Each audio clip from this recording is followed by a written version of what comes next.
Hey guys, it's your boy Wolfie. Now I'm here to show you guys that most of those people that were talking about the Devastators being bad were completely wrong. I'm going to show you guys that Devastators do tons of damage. Not only can they do tons of damage, they can gold every map in the game outside of Iron by yourself. And they're completely safe. It is easy to do, it clears everything, nothing is scary to you. I would consider this top 2 classes in the game, not because it has the fastest clear times, but because it's not scared of anything. It's very simple once you understand what's going on, so let's go right into the build. Alright, so first things first, let's go over the abilities that I use real quick. I use Earthquake, Endless Mass, and Gravity Leap. The reason why I'm using all 3 of these, Earthquake is obvious, it's our main damage ability, we're an Anomaly build. Gravity Leap, you will understand once you see my my traits on my items. Earthquake has a short cooldown, Gravity Leap has a short cooldown, and I have all my traits on my items focused around those 2. What I've noticed is that our 3rd skill is pretty much open to just whatever the way you want to play. I've seen people use Golem, I've seen them use Tremor, I've used Impale before I had enough damage to go through. Some of the mobs, I've even used Reflect Bullets on certain maps like Boomtown when I was having a hard time progressing through expedition tiers and do the story. It was a very good, helpful tool to use.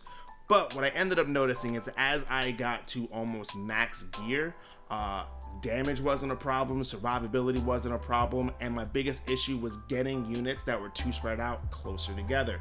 I wanted to cast Earthquake less, but get more value per Earthquake. And Endless Mass did that for me. It also allowed me to stack a certain trait that I'm going to show you guys in a bit. So Endless Mass was less of an idea of, oh, hey, how do I make myself better? It was more along the lines of how do I clear things more efficiently, which worked. Yeah, but don't feel bad if you change this for Golem. Don't be bad if you change this for Tremor, or whatever you guys want to use is perfectly fine. The only things that are mandatory in this build is Earthquake and Gravity Leap.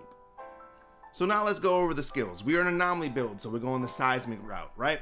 Now, I'm not using any protection skills as you saw before. If you are, feel free to go into this. You will also want protection skill cooldowns.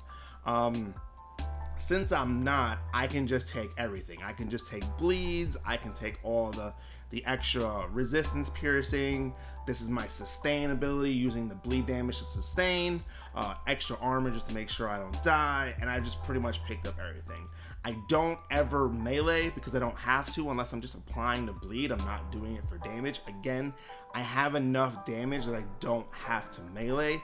If you are going for a melee build, feel free to pick this up. Most of my sustain isn't coming from this, so it's fine. I don't really shoot my bullets very much, so I don't need this either.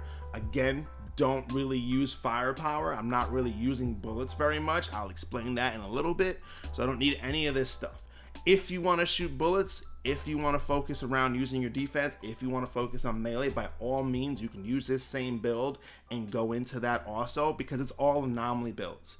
And for the most part, it works for multiple setups. You can go a melee setup, you can go some more firepower setup, and you can even use the defensive skills if you want to use that. It works fine.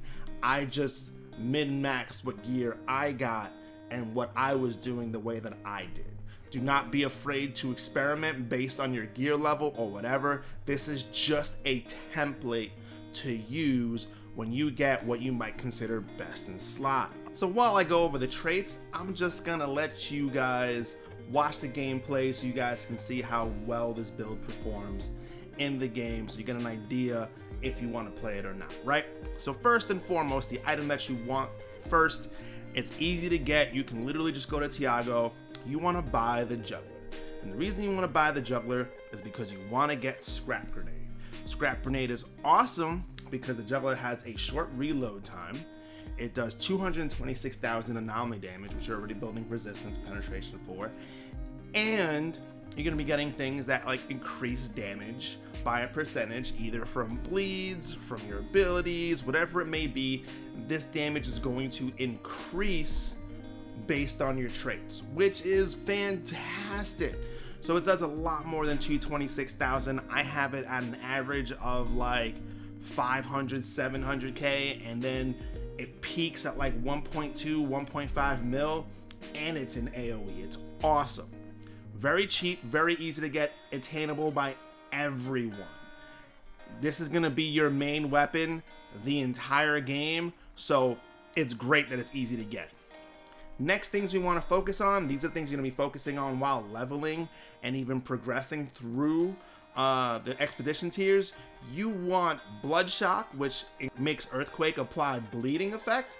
As you saw on our skills, we survive based on how many targets have bleed on them, and we basically lifesteal 25% of the bleed damage. So Earthquake hitting multiple targets, applying bleeds and healing you, awesome, makes you basically unkillable. Then you want an extra charge of Earthquake, so you get Earthquake, the trait, and it makes it so you can cast Earthquake twice. This is huge because that's your main source of damage, and it applies bleeds on everyone. Fantastic. Next thing you want, right, is you want Earth's Legacy, which increases the range of Earthquake by 60%. Why would you want this? Because again, the speed at which you're clearing expeditions is less about how much damage you're doing, but making sure that you're hitting as many targets as you possibly can.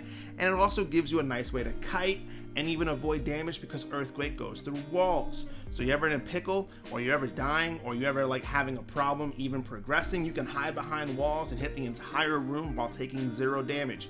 This is a fantastic trait. It is one of those traits that like you are taking because it speeds you up without increasing your damage. It is awesome. The next one that you want 100% of the time is Ground Crush, which is basically increasing Earthquake's damage by 84,000 when it's at level 50. Now, the trick to making Anomaly builds and using them from level 1 to CT15 is to put as many damage abilities on one item as you can. So while leveling, if you can put Gravity Leap damage or Impale damage and Earthquake damage on the same item, all you have to do is max that item, and it increases your damage because it increases your abilities by a flat number. And while you will be leveling the item that has Earthquake on it that gives you an extra charge, you don't get a second charge just because it hits level 50, but you will get thousands upon thousands of damage for leveling the item that has the damage abilities on them. This is what people messed up on while leveling. They thought they just had to level their gun and they weren't paying attention to their items. This is what makes leveling Anomaly builds easy. Cool. Glad you guys understood that. Now we're gonna get towards the one legendary trait that you get from Earthquake, and that's Second Quake. You have to get it from the Seismic Commander's foot gear, and it basically gives you another charge of Earthquake, which means you have 3 charges, which is fantastic. It does a ton of damage, and you can clear entire rooms in literally 2, and then apply another bleed on another group of enemies so you can stay alive. It's a great ability, one of the best traits for you to have on this character, and it works on multiple builds because honestly, Earthquake's the best ability in the game for the Devastator, in my opinion, right? Cool. Let's go over another set of traits, right? So we're building towards Gravity Leap, right? That's what we're building towards, right? So you need 2 Gravity Leap traits. These are legendary traits. There are other traits you can use. Before we go into the legendaries, I would highly suggest the increased damage to Gravity Leap, and I would highly suggest the either the healing one if you're having a hard time, or applying bleeds if you're having a hard time. And if you're having a hard time with damage, feel free to replace these with Impale nodes that either damage, extra targets, extra procs, whatever it may be that you can get. Those work fine too as you are progressing and you don't have the perfect stats or the perfect gear for them. But for this build in particular, we're using 2 legendary traits. We're using Double Jump, which means that you have 2 charges of Gravity Leap. And the reason why this is important is because we are also using Despair. Despair makes it so that everyone you hit takes 1.5 times more damage. That's basically an extra 150% damage to a target, which is awesome. But that stacks. So if you hit them twice, they're taking 300% more damage, which, if the text isn't wrong, is meaning they're taking 400% of damage. That's a lot. Now, remember how that's increased anomaly damage taken, not increasing your anomaly power. So that applies to your weapons. Remember how we were talking about the juggler? The easy to find item? That's what's gonna blow up. That's what's gonna make this do so much more damage. Not only on top of that, but we're also gonna be picking up Tainted Blood, which is 25% damage to targets that are afflicted by bleeds. Feel free to replace this with the 15% one if you don't have Tainted Blood. Not everybody has the legendary trait for it, and that's okay, but you can literally just use the 15% one and do just as well. So don't worry about it. This one's kind of just a min-max thing. This is just a perfect world kind of situation. And the one that is pretty hard to get, that's also a trait that isn't really tied to that, is Captain Hunter. Our main problem on the Devastator is doing damage to elites and killing them fast enough, so Captain Hunter helps this problem out. As you've noticed, we don't have a lot of defensive traits because we are the Devastator. We can survive almost anything. It's really hard to kill us. So I don't take many defensive traits. There is one defensive trait I do take, and it's kind of because it's bugged, and it's Emergency Stance. It says it gives you Golem for 4 seconds on a 10-second cooldown when your health drops below 30%, but the actuality of it is it's pretty much on 24/7 the moment it procs. So it's just the best defensive trait in the game. Once this gets fixed, feel free to put on multiple other ones. Damage Absorber is good, Rejuvenation is really good. Anything to give you some survivability works fine. Emergency Stance is the best. I did find that there was one that will lower status effects by 75%, which is literally all you need on a Devastator. Probably the best one outside of Emergency Stance, and it is actually working. And it basically just lowers the damage and the duration of burns, toxic, freeze, etc. So you never really get hurt by these status effects, and which is 99% of the time the thing that kills you. So yeah, but Emergency Stance is just the best one overall for every character in the game, and this is the only trait that you need for survivability to clear everything in the game. It's really good. Now you are going to want a set bonus, and the set bonus you want is the Seismic Commander set bonus. It's just generally the best one in the game for Devastators.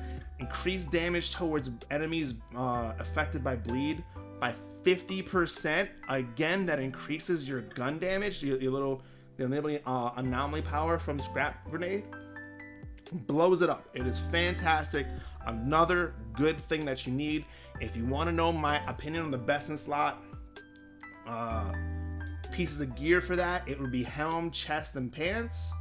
And that's only because the helmet has anomaly power and the boots do not. So you're better off getting helm, chest, and pants. I personally have boots, chest, and pants. My gear is not perfectly optimized. So yeah, if you're wondering what stats you want on your gear, you want anomaly power, status power, cooldown reduction. Those are your 3 best. Status power takes the 3rd seat. It is always anomaly power and cooldown reduction, which is the most important, and I'm pretty sure cooldown reduction is more important than anomaly power if you can afford it in your build. That's pretty much it. That's your best setup. Now for the luxury items that you're going to get. I don't know how to pronounce this automatic shotgun. I'm gonna put it on the screen, but it basically has Moaning Winds tied to it. And it is a really good shotgun. You're not going to be using it for the shotgun, you're going to be using it for the trait, because as you know before, it is anomaly damage and gets buffed by everything that you're doing with the build. And you pretty much just shoot 1 bullet on it, and the only thing you're doing is you're pretty much using your Scrap Grenade until you get this proc off. You swap to this gun, press the reload button, and immediately swap to another weapon. Your gun will stay at 9 bullets instead of 10, and you can always just swap to it and reload and then immediately swap back. The damage is instant, it's AoE, it hits really hard, and it's a nice little combo to pretty much use all your abilities, shoot your scrap grenades, swap to your shotgun, use the reload, and swap back to your scrap grenade and reload and shoot another one before your cooldowns are back up. It is really good. It does a lot of damage. You're gonna get both your trait passives off while the increased damage from Despair is happening. So these are your two best in slots. Now, the other trait you see on both my guns, and it's really important to have this, is Fortress. Fortress increases your damage by 43% across the board. Period. No questions asked. Across the board, you just have 43% more damage. It is really good. It is probably the best trait in the game for any Anomaly build, period, because it not only increases your damage for your character, but it also increases the damage of the Anomaly power traits on the weapon. It is strong. Now, a good thing to do is to also put Moaning Winds, etc. on your pistol so you have a second reload to proc off Moaning Winds. The cooldown is based on your specific item. So if you put Moaning Winds on your pistol and you put Moaning Winds on your shotgun, you can reload your shotgun and your pistol back to back and get a double proc. It is really strong. So that's your best setup. But let me know what you guys think of the build. Let me know in the comments. If you guys enjoyed the video, please hit that subscribe button. Don't forget to hit the notification bell. Smash that like button. And please let me know what you guys think in the comments, like I said before. If you don't want to wait to respond in the comments or wait for my response on YouTube, feel free to stop by my Twitch channel. It doesn't matter what game I'm playing. I could be playing Smite, WoW, Outriders, Diablo, whatever I'm playing. Feel free to ask me any questions that you want about any game. I don't mind. We talk about everything. And if you don't want to go on my Twitch channel, which I stream between 12 a.m. and 6 a.m., 6 days a week, feel free to @ me on Twitter. I respond there. And if you don't want to @ me on Twitter, then you can just join my Discord and send a message there. It's perfectly fine. I respond everywhere. I am there all the time, and it all ties to my phone, so it's good. Anyway, guys, thank you all very much. You guys have a good one. Deuces, my friends.